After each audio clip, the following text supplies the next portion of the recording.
Hello and welcome to the Celebrating Life podcast. I'm Sony Thomas and I'm excited that you're here with me today. Celebrating Life podcast explores small thoughts that when acted upon have the potential to bring about a massive shift in your happiness, success and growth. Today I will share 3 ideas where you speak the loudest when you say nothing at all. I love to speak, and for the longest time I had no shortage of words. But death took me by surprise. I didn't have words for a grieving person. My first encounter with death was at 10 years old when a friend's father passed away and I had no words to console. Mortality is an idea I am often comfortable toying with in my mind, but I struggle with speaking to the grieving.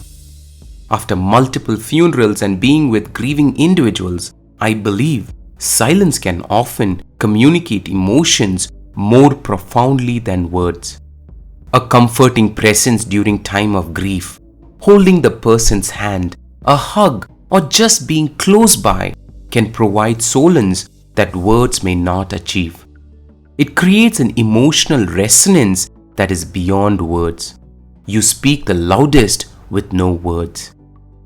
Emotional resonance can be achieved in many human communication when expressed genuinely. Emotional resonance by being present is the first idea I want to share with you today. The second idea that I want to share with you today, it is my favorite area of personal growth. It is leadership. In leadership, it is often said actions of a leader carry more weight than their words.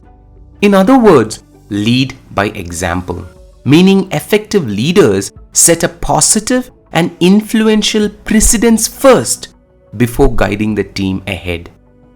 You must have read or heard or seen stories of military leaders exemplifying the idea of lead by example by courageously charging into the heart of the enemy forces and soldiers bravely following them. Here the leader communicates commitment, courage, determination without uttering a single word.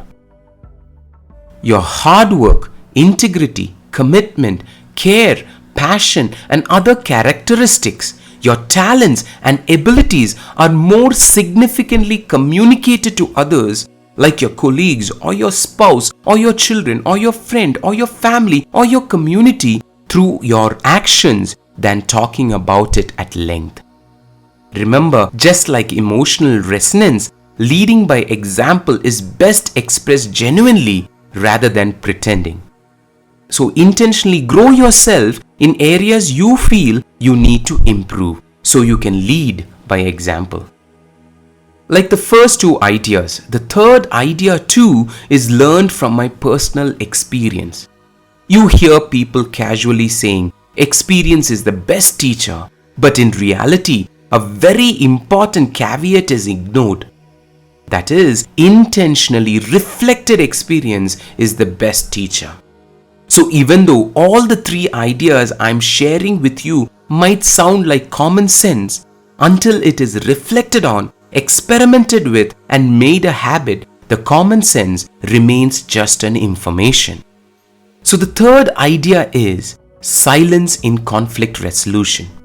The first time I have observed a pivotal change in result due to silence is marital conflict resolution. Like many, during my earlier years of marriage, it was imperative that I have the last word. But once my wife and I came to an arrangement to allow a period of silence instead of going into a screaming match, we observed this de-escalates the situation and brought more clarity to what we actually want to say. This is a very effective marital tool. But what intrigued me more was how this gesture of silence communicated our commitment to each other in helping finding common ground. This reassurance creates hope that builds a happier relationship. I shared with you examples of 3 life situations where you can speak louder without saying nothing. First example, comforting a grieving person through emotional resonance. Second, in your leadership, how your actions create better influence if you lead by example. and third, in marital conflict resolution by embracing silence. All three ideas are not limited to the specific life examples I shared, but it can be scaled to fit other human interactions and life situations. So I encourage you to ponder on the phrase, you speak the loudest when you say nothing at all, and reflect on ways you can improve impact in life without saying nothing. Thank you for giving me your time and looking forward to seeing you on the next podcast. Until then, this is Sony Thomas wishing you a wonderful day.